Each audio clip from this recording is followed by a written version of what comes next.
الشاعر الكبير مجدي نجيب أحد كبار كتاب الأغنية، رحل عن عالمنا في فبراير الماضي. تخليدا لذكراه قام الملحن الكبير زياد الطويل بتلحين أغنية عالتختة. غنى الأغنية الفنان إسماعيل البلبيسي. زياد كمال الطويل علامة بارزة في تاريخ الأغنية، تعاون مع كبار المطربين، وبالإضافة طبعا إلى أنه ابن موسيقارنا الكبير كمال الطويل. الفنان إسماعيل البلبيسي كانت عودة مرة أخرى بعد طول غياب. الفنان إسماعيل البلبيسي هو صاحب أغنية الغربة. أغنية الغربة أحد أجمل الأغاني اللي اتقدمت عن الغربة واللي لسه عايشة معانا لحد دلوقتي. خليني أرحب بضيوفي اللي موجودين معايا النهاردة، الفنان إسماعيل البلبيسي، أهلا بيك معانا. أهلا يا فندم.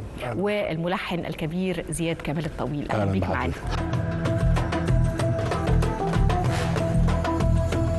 الشاعر مجدي نجيب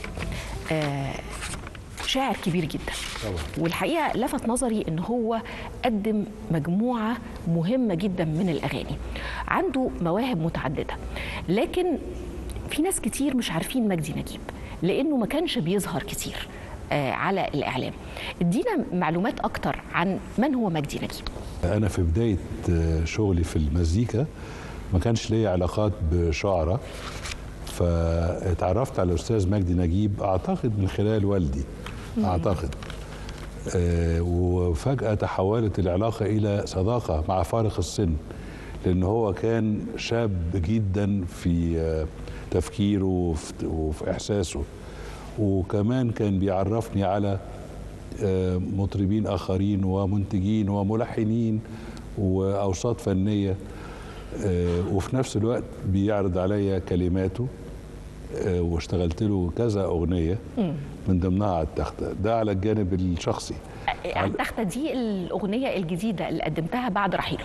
مظبوط، هي الأغنية الحقيقة كاتبها الأستاذ مجدي من فترة، لكن يعني ما حصلش إنها طلعت للناس، لكن في الأيام الأخيرة قبل حتى ما يخش المستشفى كان الأستاذ إسماعيل تحمس للأغنية،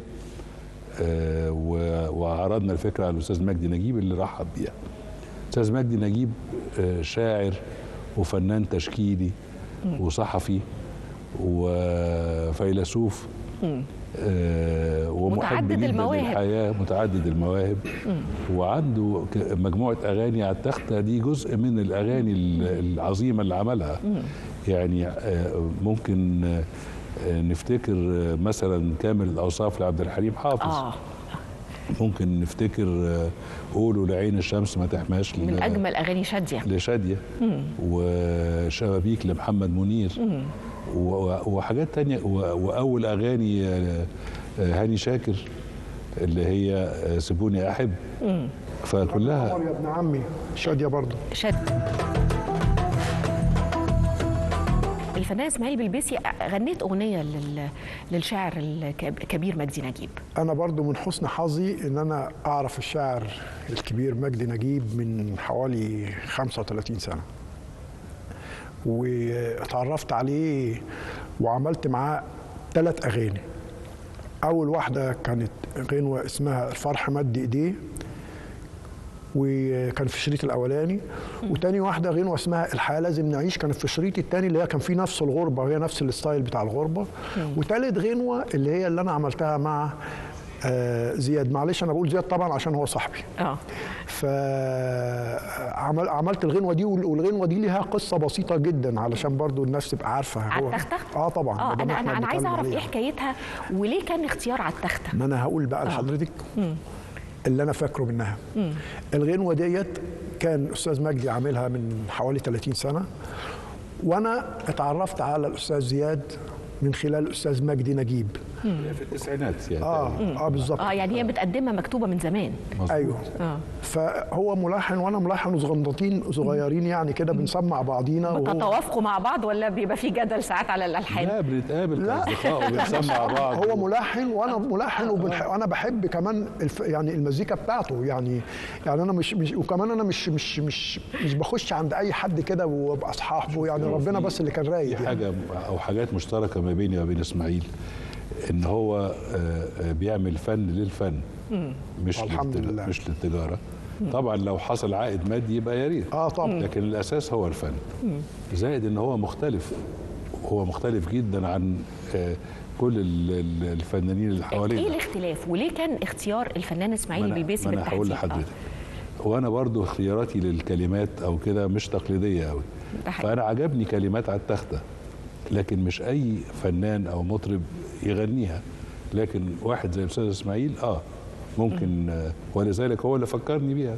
انا بقول لحضرتك، انا رحت بقى عنده البيت من سنه زي اليومين دول بالملي، كنت بقى لي 20 سنه ما شفتهوش مثلا، وشفته بالصدفه، فبقول له بقى على اساس ان احنا بنقعد مع بعض ونسمع بعضينا، انا عايز اسمعك، انا عملت كذا وكذا وكذا. قال لي وانا كمان تعالى معايا البيت، وكان ساعتها في الاستاذ عادل عوض اللي هو المخرج الكبير، تعالى معانا يا عادل، راح جاي معانا ورحنا على اساس نسمع بعض ايه اللي احنا عملناه، وهو كمان حابب ان يعمل لي كمان غنوه او يشوف حاجه من الحاجات اللي هو عاملها.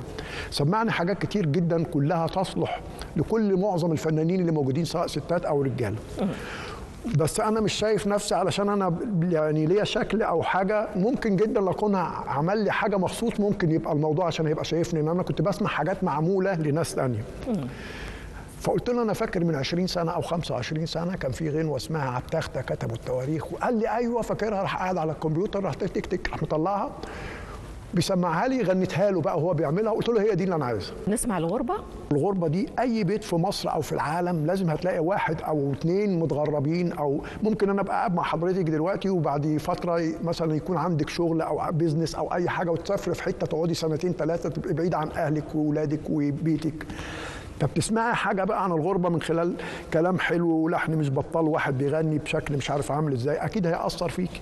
فده سبب اساسي ان الغربه دي اي حد ممكن يكون متغرب.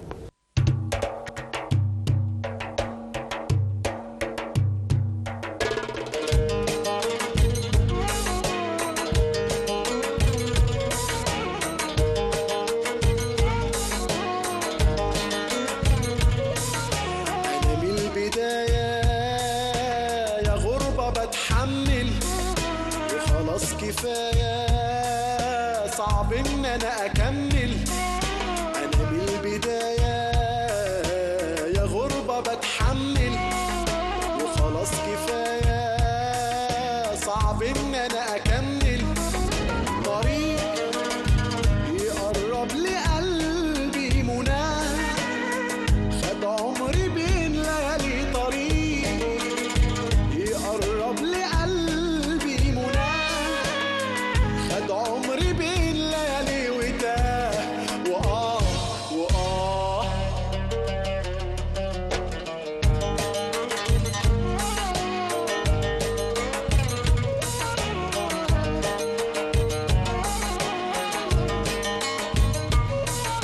يا مكان منانا نتلاقى ونقرب، وعشان هوانا برحل وبتغرب، يا مكان منانا نتلاقى ونقرب، وعشان هوانا برحل وبتغرب،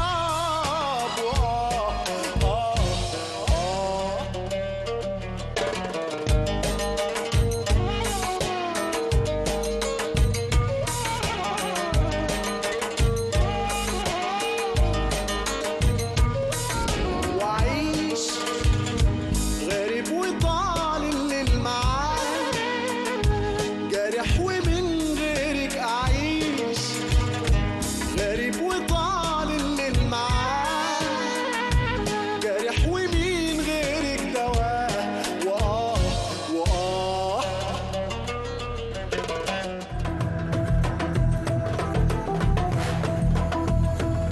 زياد الطويل، أنا عايزة أتكلم عن ألحان زياد كامل الطويل.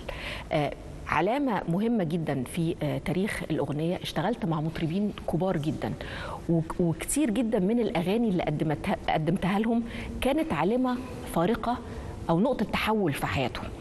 لكن زي ما قلت في بداية الحلقة، أنا بعمل فن للفن، ساعات بحس انه في شعور كده من المطربين انه في زياد كمال الطويل في مساحه، مش دايما عايز يشتغل. هل وجهه النظر دي متاخده عن زياد كمال الطويل؟ لا، هو يعني يمكن تكون متاخده، بس هو الموضوع ابعد من كده خالص.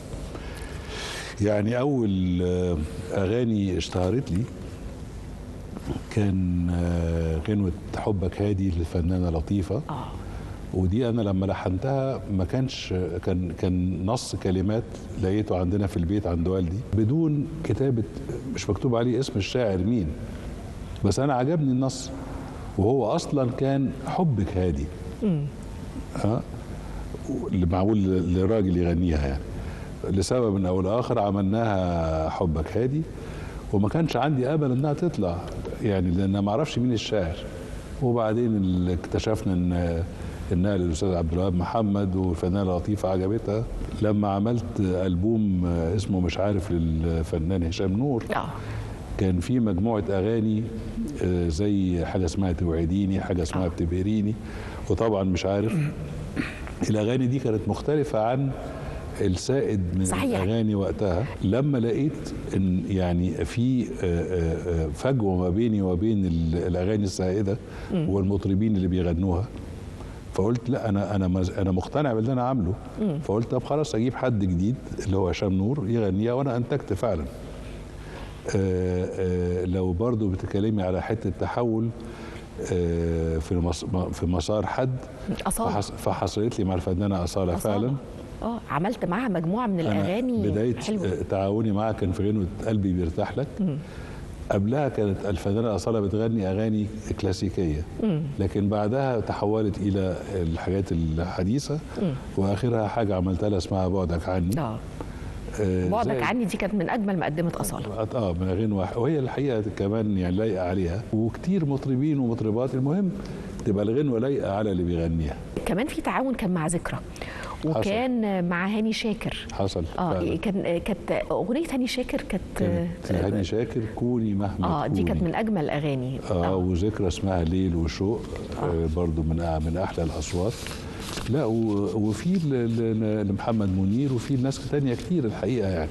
بس انا عايز اقول لك برضو، انا حتى هذه اللحظه اللي انا عايز اقوله لسه برضو ما طلعش.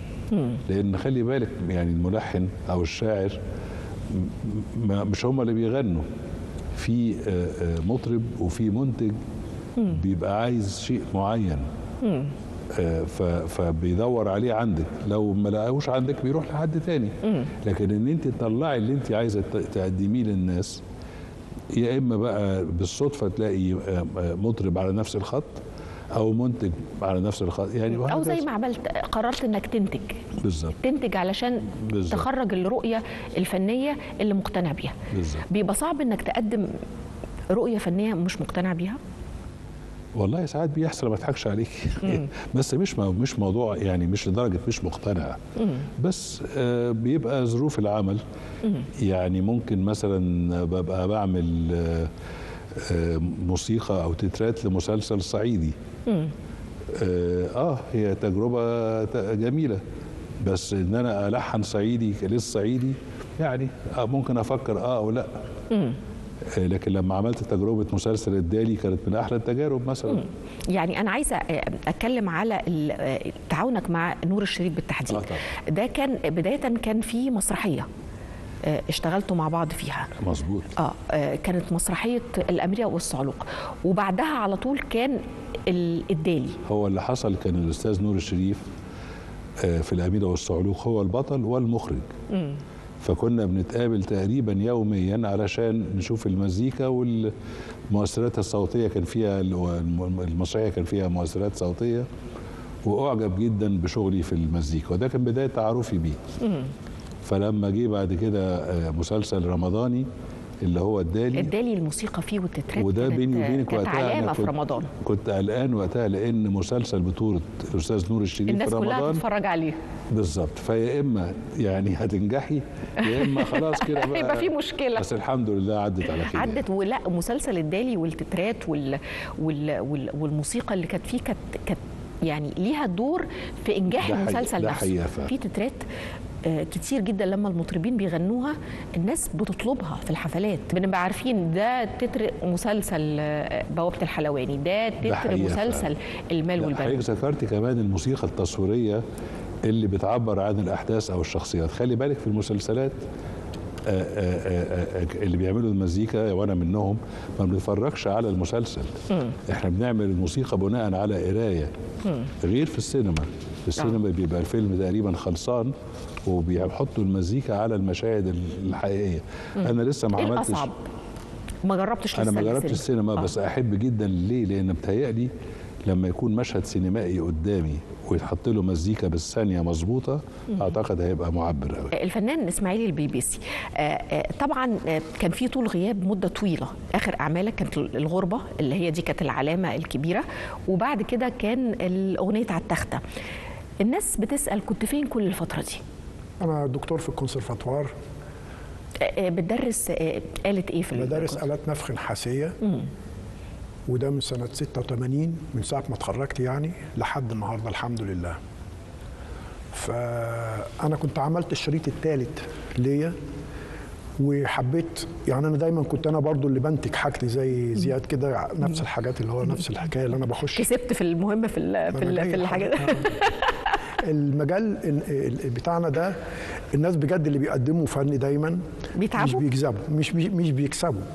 يعني انا يعني الحمد لله ما كسبتش غير ان الناس شافتني، انما ماديا لا ما كسبتش. يعني معنويا ايوه. فعملت الشريط الثالث وانا بروح كل شريط بعمله اروح واخده واروح لمنتجين اسمعهم ويقولوا لي ايوه كويس او مش كويس، ونبدا ينفذوه لي يعني ينزلوه السوق ويشوف. فعملت الشريط الثالث وكان مع ناس جامدين برضو، وكل مره بزود الامكانيه وما عرفتش ابيعه او ما عرفتش حد ينتجه علشان الناس تشوفه. فده انا كنت حاطط فيه فلوس كتير جدا، وجالي يعني زي مش اكتئاب يعني اللي هو اتضايقت من الحكايه. ف قلت ادرس بس في الكونسرفاتوار يبقى في اي لينك ما بيني وما بين الموسيقى عشان ما تسيبش المجال تماما. وقعدت اعمل الحكايه دي لحد ما ظهرت الحفله بتاعت حمزه دي وصحصحتني وخلتني اخش اسجل. بس احنا كنا بدانا على التخته قبل حفله. ما هي دي بس هي ظهرت، ما هي دي ظهرت وانا كمان كنت محضر حاجات عايز اعملها وعملت بالفعل وصحتني خلتني اقوم. يعني انا دلوقتي جوايا ان انا اخش اسجل واعمل مزيكا واتحرك تاني كل الكلام. يعني جالي يعني انا شفت الناس بعناية وهي بتسقف لي ومبسوطه. فده اداك دفعه انك يعني خالص. لسه الناس فاكره ولسه الناس حافظه الاغاني. او كمان بص المدار قد ايه، يعني بص سنين قد ايه وانا مش موجود ولا بظهر ولا اي حاجه، وطالع بالصدفه كده، فربنا راح نفخ في صوره الراجل دوت والناس انبسطت. وكمان لقيت رد فعل عن الحفله بقى. يعني كمان انا ما عمريش كنت اقعد اتفرج على تعليقات ولا ليا ولا لغيري. يعني انا دماغ برضو تانية كده شاطت في حته غريبه. فقلت ابص بس اشوف الناس بيقولوا ايه. لقيت التعليقات ايجابيه. ده بامانه شديده انا قاعد، ما قلت الساعه 11 كده كانت بالليل، قلت اشوف اقعد 5 دقائق 10 دقائق، والله العظيم قعدت للساعه 1:30 والتعليقات قاعده تنزل. يعني لسه ما خلصتش وانا عندي الصبح حاجه مهمه جدا لازم اصحى بدري. فده كانت وتعليقات جميله مش ليا او مش ليا انا بس، تعليقات لحمزه نمره نفسه ان هم بيشكروه انك انت راجل لذيذ وازاي عملت حاجه حلوه وجبت لنا الراجل الفلاني ده. وكمان بقى ناس بتشكرني انا كمان، يعني مش الشكر ليا لا ده الشكر لينا احنا الاثنين وبشكل لذيذ قوي. فخليني صحيت. ولكن لا تزال بتدرس في الكونسرفاتوار. أيوة هو بالضروري ان الملحن يكون بيعزف على آلة؟ هو مهم يعني حاجة مهمة، بس في ناس كتير جدا ممكن يلحنوا من غير آلة، ولكن بيعرف يغني وبيعرف يأدي وبيعرف يوصل اللي هو بيقوله للي قدامه بشكل جيد. يعني زياد الطويل بتعزف على آلة؟ طبعا بعزف على البيانو. على البيانو. بس في مؤلفين موسيقيين بيألفوا بالنوتة الموسيقية، يكتبوا على طول. وفي زي ما اسماعيل بيقول يعني ولا ده ولا ده، لكن عندهم موهبة. حتة ان يكون في دافع يخلي اسماعيل يتحمس. الفنان عموما محتاج دفعة معنوية علشان يبدع. يعني كلمة حلوة، تشجيع، زي ما هو حصل له في الحفلة في مهرجان القلعة، بتخلي الواحد يستمر، يبقى عنده نفس ان هو يكمل. هل مواصفات نجاح الأغنية أو مواصفات نجاح المطرب اختلفت دلوقتي اكيد مع كل جيل طبعاً. بتختلف، يعني في فتره الخمسينات والستينات تختلف عن السبعينات، تختلف عن الثمانينات والتسعينات، ودلوقتي اصبح في قوانين مختلفه ومواصفات مختلفه زمان تماما. كان المطرب او المطربه مطلوب منه انه يكون صوته حلو واغانيه حلوه. دلوقتي مش لازم يبقى صوته حلو خالص. ده بالعكس، ده كل ما كان صوته وحش يبقى أنجح. ده بيغني كويس. أيوة. وبرضه اختيار الكلمات ومخارج الالفاظ كده بس مظبوطه. خلي بالك برضه ما تقدريش تلومي الفنانين بس، برضه المستمع او الجمهور، ما هو برضه ده اللي بيفرض ذوقه. المستمع والجمهور هو اللي بيفرض ذوقه طبعاً. ولا المبدعين هم اللي ما بيفرضوا انا هقول وجهه لحضرتك، نظرهم؟ النهارده الفن مش لازم يكون فيه وراه انتاج عشان يطلع. المنتج ده عايز يخسر ولا يكسب؟ يكسب. فاكيد هيبقى عايز ينتج الشيء اللي هيكسبه، اللي هو السائد، اللي هو على ذوق الناس. طب هو شايف ذوق الناس ايه؟ معظمه، مش هقول كله. ذوق الناس متجه الى حته معينه، نتيجه ظروف اقتصاديه معينه، نتيجه ثوره حصلت معينه، نتيجه اي شيء، نتيجه لشكل إفرازات الحياه اللي اتغير حصلت للمجتمع. فبالتالي ده نتيجتها. اسماعيل بلبيسي، شايف الفكره دي ازاي؟ مواصفات الاغنيه اللي تنجح. انا شايف ان معظم المطربين اللي احنا بنحبهم، اللي هم كانوا موجودين من التسعينات ولسه موجودين والناس بتحبهم معظمهم للاسف بيكرروا اللي هم بيعملوه، والناس نفسها اللي بتسمع عايزه طبعا حاجه جديده مختلفه، وده اللي خلى الناس تروح لحاجه اوحش، اللي هي من خلال المهرجانات ومن خلال حاجه بجد مؤلمه جدا. يعني لون، يعني في ناس يقول لك ده لون حاجه بتستمع، بس في فرق بين لون حلو ولون وحش. فده بس عندهم نسبه مشاهدات عاليه جدا. السبب ايه؟ ان دلوقتي واحد بياكل اكله حلوه كل يوم، عايز يغير بقى. فالناس اللي موجودين من زمان دول بيعيدوا، انا من غير ذكر اسماء، معظمهم بيعيد اللي هم بيعملوا، ولذلك ما قالوش حاجه جديده. فالناس عايزه تشوف حد تاني بقى سوري بيجعر مش بيغني. ودخلوا السكه اللي هي بتاعت المهرجانات، اللي هي ما يطلقش على كلمه مهرجانات دي غنوه، علشان الغنوه دي مثلث، لحن واداء وكلام. معظم المهرجانات اللي بتتغنى على رتم فقط، ففي جزء قائم بذاته مش موجود، اللي بيمثل الغنوه مش موجود، اللي هي الموسيقى. بيغنوا على ارتام وموسيقى صاخبه جدا ورتم بيميل للزار بتاع زمان، على صوت حد معظمه سيء جدا وبيقول كلام وحش جدا كمان. يعني ممكن ده يتصنفر يتظبط يوصلوه للناس بشكل جيد، بس الناس كمان عايزه تروح للوحش. يعني كل ما كان كلام وحش طب ليه ايه تفسيرك؟ علشان زي ما واحد بقول لك بياكل خلاص كل يوم بس الموضوع طول، اكله حلوه بقى عايز ياكل بقى حته جبنه مش عارف قريش ومعاها حبه حاجات بس كتر الجبنه القريش زودها. يعني ليه تعقيب الملحن زياد الطويل على كنت بتقولي الاغاني السنجل وشرايط الالبومات بمعنى اصح. لو تلاحظي ان معظم المنتجين الكبار انتاجهم عموما بقى اقل نتيجه بعد الانترنت والحاجات دي، فما بقوش يظهر بيكسبوا زي الاول. فخلاص، فبقى المطرب النهارده بينتج لنفسه اغنيه سنجل. زمان لما كان المنتج بيعمل ألبوم كان في كوكتيل 10 أغاني مثلا منهم 6 بينجحوا، غير كده وأشكال مختلفة من الموسيقى. يعني ممكن حاجة شرقي، حاجة غربي ستايل، حاجة سلو، حاجة مقسوم راقصة، يعني تشكيلة. النهاردة المطرب بينتج أغنية واحدة فقط سنجل. طب بينتجها ليه؟ علشان يقدر يستعمل الأغنية دي في الحفلات وتعمل له يكون متواجد، فبيختار الأغنية دي بمواصفات متطلبات السوق. دي مشكلة بقى، انه فكرة ان المطربين هيطلبوا دايما ألحان لأغاني يقدموها في الحفلات. مظبوط، فعشان كده هتلاقي زي ما اسماعيل بيقول في أغاني كتيرة شبه بعض، لأن هم كلهم بيختاروا أو معظمهم بيختاروا حاجة تنفع في ستايل معين.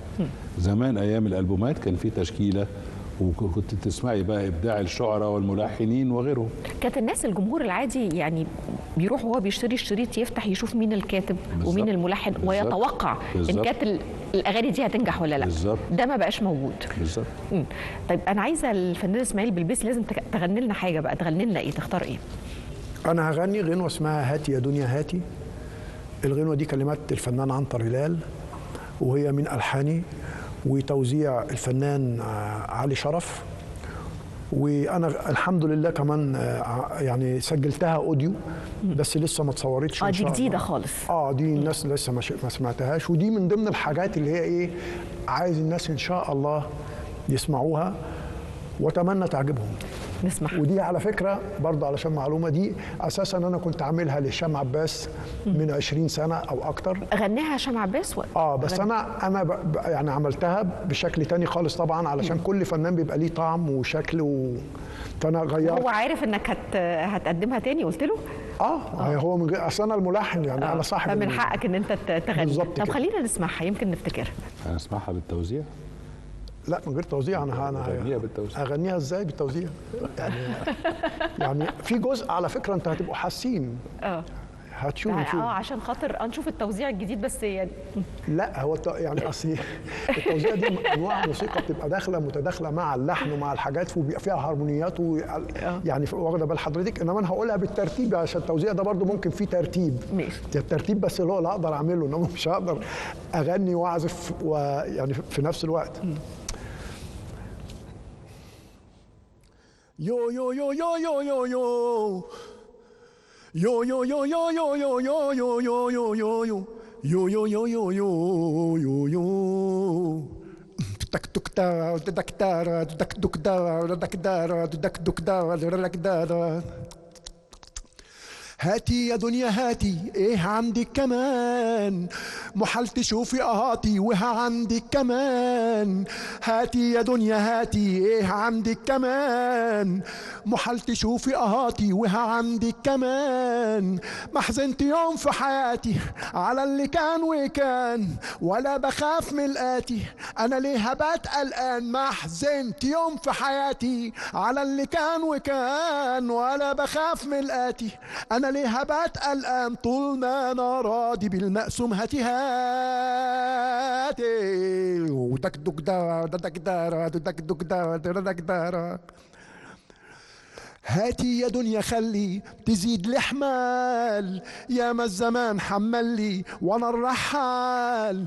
والحزن ليل بيولي وبكره عال العال، عارف يا دنيا تملي حالك ده حال وحال. والحزن ليل بيولي وبكره عال العال، عارف يا دنيا تملي حالك ده حال وحال. طول ما انا راضي بالمقسوم هاتي هاتي دك دك دا دك دا دك دك دا وحاجات زي كده. هاتي يا دنيا هاتي هاتي فرحي وآهاتي. هاتي هاتي يا دنيا هاتي هاتي فرحي وآهاتي. هاتي يو يو يو يو يو يو يو يو يو يو يو يو يو يو يو يو يو يو أدودو دارب أدودو دارب دك دك دك دك دك دك دك دك دك دك دك دك دك دا دا دا دا دا دا دا دك دك دك دا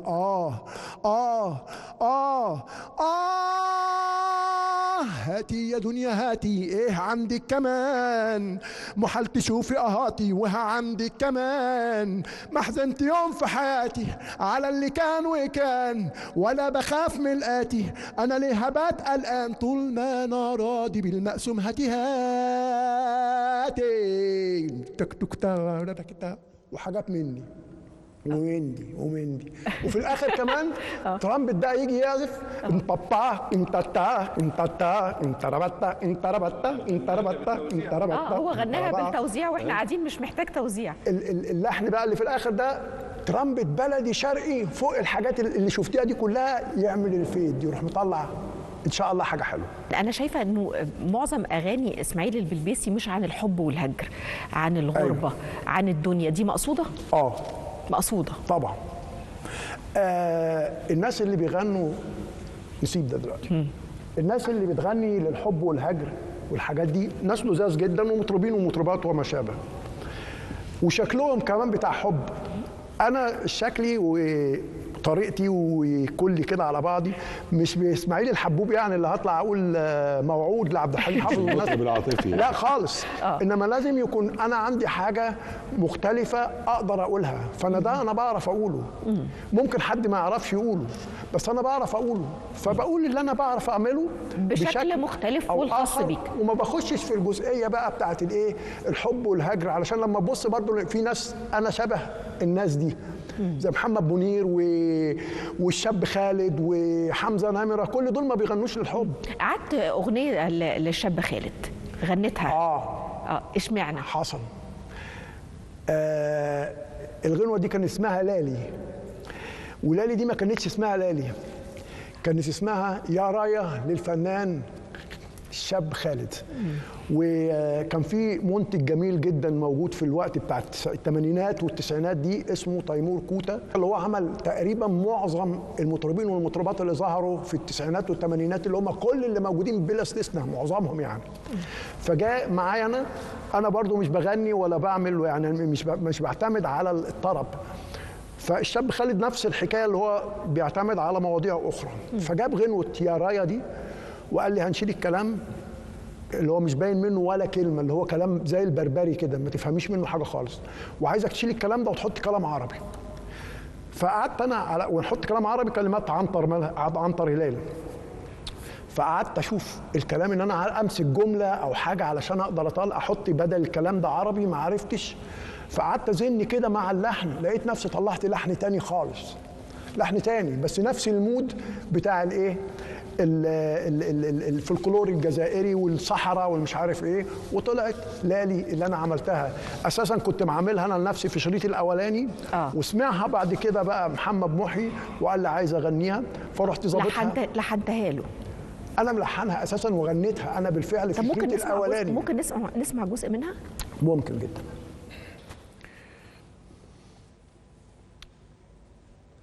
لالي لالي بنورك يا بدر الليالي، أنا رايدي تكوني حلالي وعنك سهري وموالي وقمر ترحالي.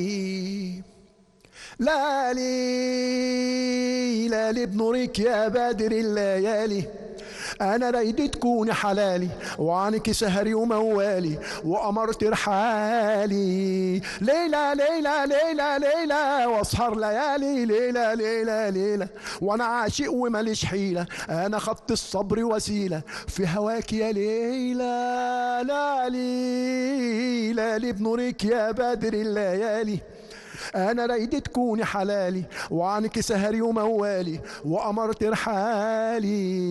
ليلة ليلة ليلة ليلة واسهر ليالي، ليلة ليلة ليلة وأنا عاشق وماليش حيلة، أنا خدت الصبر وسيلة في هواك يا ليلة.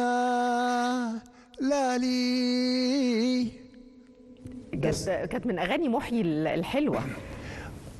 الحمد لله دي كانت الهيد بتاع محيي وصورها ونجحت جدا على فكره مع محيي، رغم ان انا غنيتها قبليه بس هو نجحت معاه اكتر مني.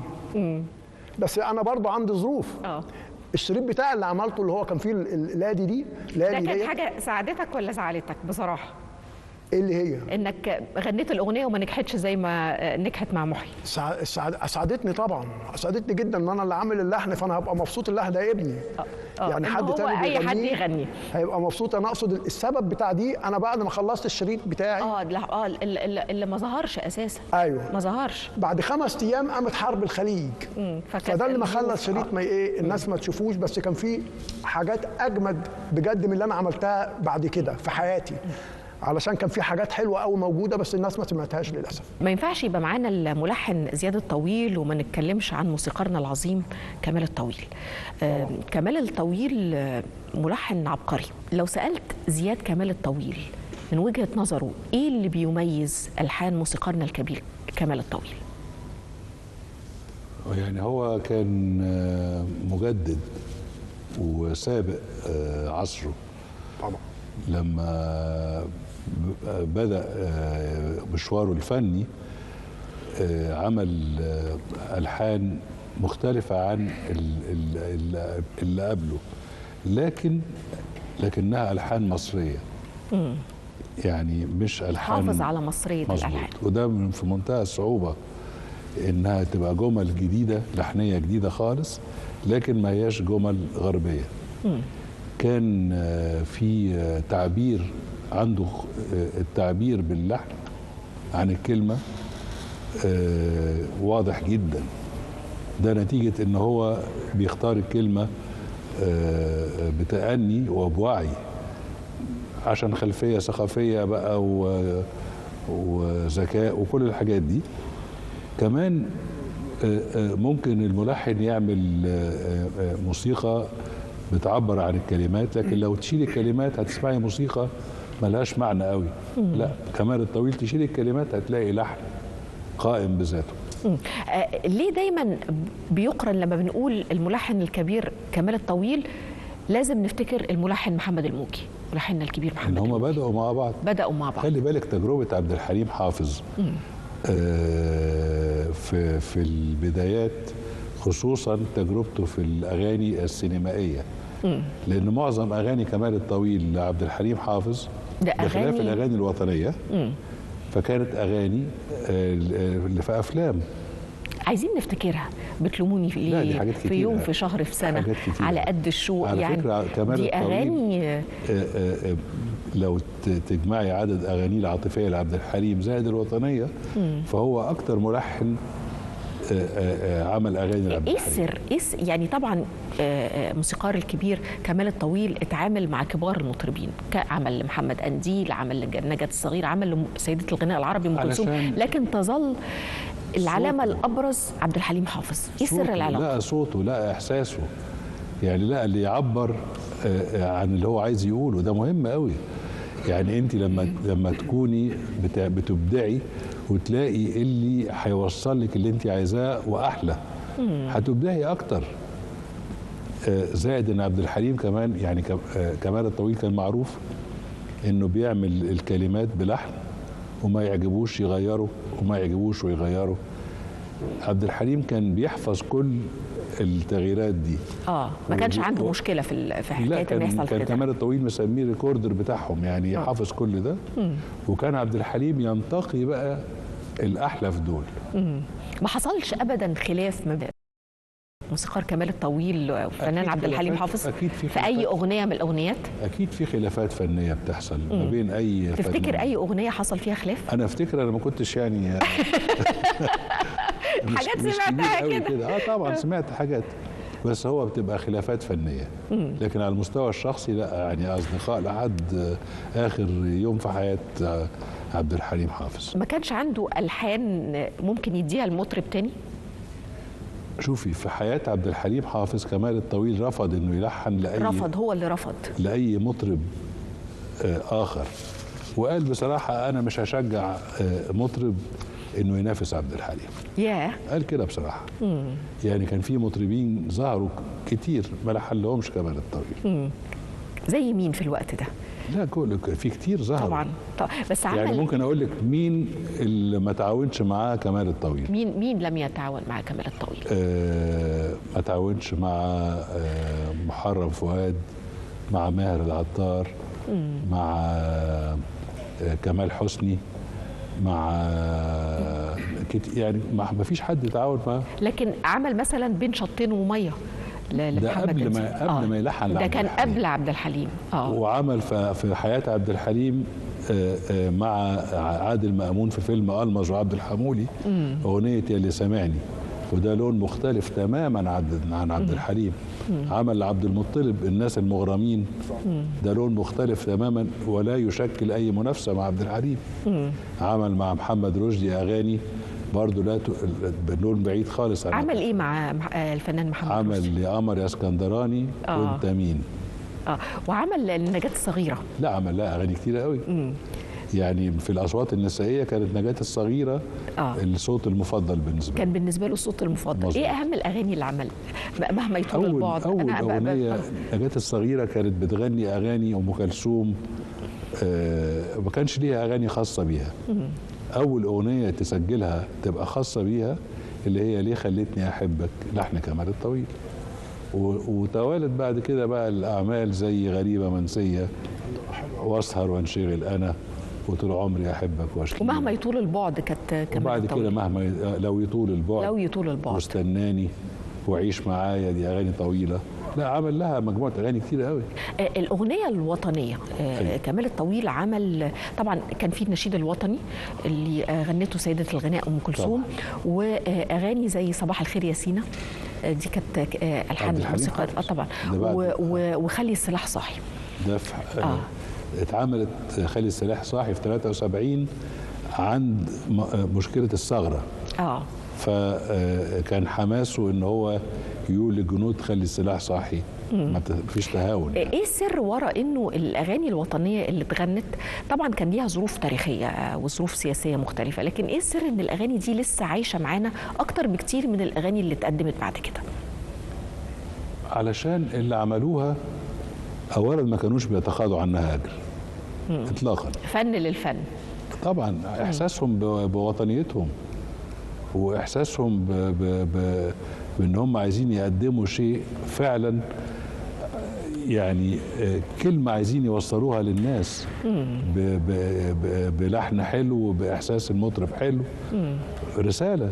فن هو رساله اصلا. قولوا له قولوا له قولوا له قولوا له الحقيقه، قولوا له بحبه بحبه من اول دقيقه، قولوا له بحبه ومتوهني حبه، قولوا له بحبه ومتوهني حبه في بحوره الغريقه، بعيون جريئه بعيون جريئه.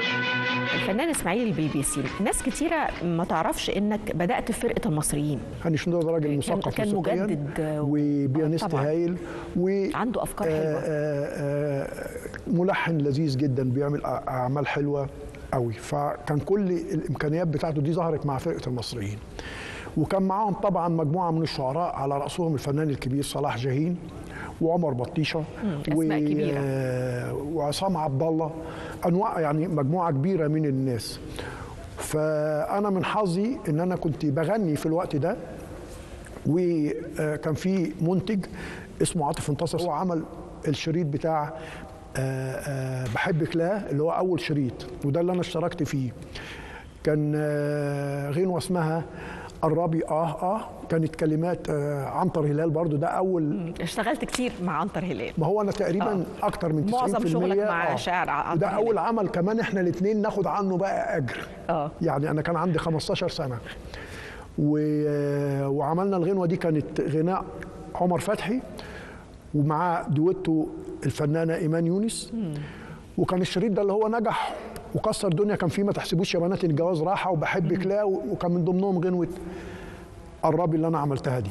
فده بالنسبه لفرقه المصريين. ما فكرتش تعمل فرقه خاصه بيك؟ لا، انا كنت بلحن على فكره لناس اخرين برضو، يعني انا عارفه التلحين، لكن فرقه زي فرقه المصريين لا، ده كيان يعني دول كلهم بيبقوا مجموعه عناصر كبيره، يعني بيخشوا كلهم مع بعض وبيفكروا مع بعض وبيعيشين يعني بيعملوا موضوع كله متكامل مع بعضه. انما اللي بيعمل فرقه ده علشان انا بغني فاروح مجمع ناس عناصر من كل حته، يلا يا جماعه نطلع نغني. مش شرط تطلع الفرقه وممكن يعني يشتغلوا شويه وبعد كده ما يشتغلش يروحوا يسيبوه. انما ده فرقه فيها عناصر معينه مطلعين الشكل اللي انت سامعاه.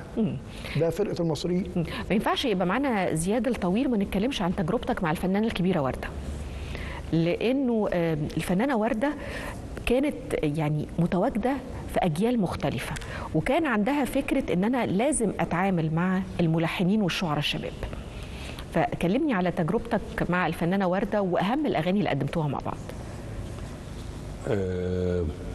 أنا الحقيقة كنت عملت أغنية مع الشاعر أحمد شتا اسمها هسهرك، وحسيت إنها تليق على الفنانة وردة، ولما عرضناها عليها تحمست جدا للأغنية، وبدأ بدأت معرفتي بيها.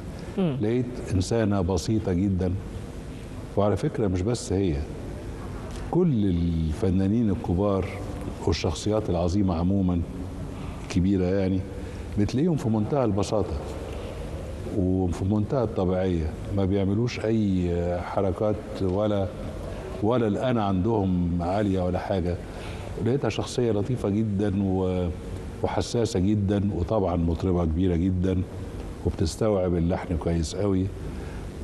عملت لها هسهرك، وغنوة التانية اسمها كلام في الهوى. بس هسهرك كانت هي كانت باسم الألبوم، لكن الحكاية كمان إن كانت الفنانة واحدة بتسجل وهي مريضة جدا، وسافرت لها عملت عملية كبيرة قوي في أوروبا.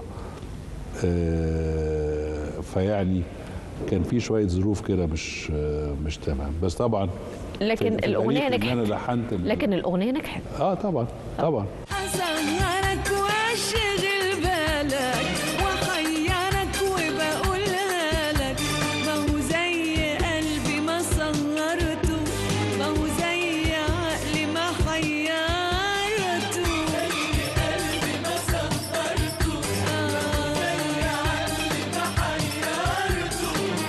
هسهرك وأحيرك، هسهرك وحيرك من غير ما تدرى اللي جرالك. أسهرك واشغل بالك، أحيرك وبقولها لك، أسهرك واشغل بالك، أحيرك وبقولها لك. الحقيقة احنا معانا الملحن زياد الطويل والفنان والملحن اسماعيل البلبيسي. الملحن زياد الطويل بيشوف ايه المميز في الحان اسماعيل البلبيسي، وعايزين نعرف الملحن اسماعيل البلبيسي بيشوف ايه المميز في الحان زياد كمال الطويل. لا، اسماعيل مختلف جدا، مش بس في ألحانه، وفي أدائه وفي اختياره لكلماته وتعبيره. يعني أنا فاكر إن احنا لما عملنا على التختة كان أحد مهندسين الصوت حط شوية مؤثرات كده على صوت اسماعيل، خلى صوته بقى حنين كده. فقلنا لا، وانا وهو رفضنا، قلنا انت عايز تعمله هاني شاكر؟ لا، هو لون لوحده، هو اسماعيل زي ما هو كده. فده اسماعيل في شغله كله مختلف. الفنان اسماعيل البلبيسي بتشوف ايه المميز في الحان زياد الطويل؟ وانا شايف بجد ان زياد الطويل ده فنان مميز جدا في الموسيقى بتاعته والاغاني بتاعته، وبيختار برضو الكلمات بعناية شديدة، وبيختار الفنانين اللي يعملوا له الشغل كمان بشكل جيد جدا. وأنا بجد من خلال الشوية الصغيرين اللي أنا اتعرفت عليه فيها وكنت معاه، ببص لقيت ألحان بجد مميزة جدا. يعني أنا لسه سامع له من قريب منزل غنوة عن مصر، مش غنوة، موسيقى عن مصر، وبتنزل على اليوتيوب، فبسمعها كمستمع عادي كده. لقيت بجد حتة موسيقى في منتهى الروعة، كانت من توزيع الفنان يحيى الموجي، وفيها تعابير وأحاسيس وأنا ما كنت سمعتها، يعني رغم إن أنا بشوفه ما سمعهاليش ولا حاجة. فهو عنده حاجات من هذا القبيل بتخليكي صحيح. وهو كمان من الملحنين التقال، اللي هو بيعمل ألحان تقيلة زي الملحنين بتوع زمان، اللي هو المثلث برضه، اللي هو بليغ حمدي والموجي والطويل، وهو خارج من الطويل كمال الطويل اللي هو العظيم القوي ده. فده ابنه، فلازم هيكون يطلع حاجة مفيدة بأمانة، وهو بيطلع فن مفيد جدا. ويكفي الغنوة بتاعت بجد كمان، غنوة التختة دي، ده لحن في منتهى الجمال. فده من حسن حظي ان انا اشتركت مع الفنان الكبير حسن حظ يعني زياد، ويا رب يفتح عليه وعلينا جميعا، ونطلع فن يا رب الايام اللي جايه دي، والناس تنبسط بينا ان شاء الله.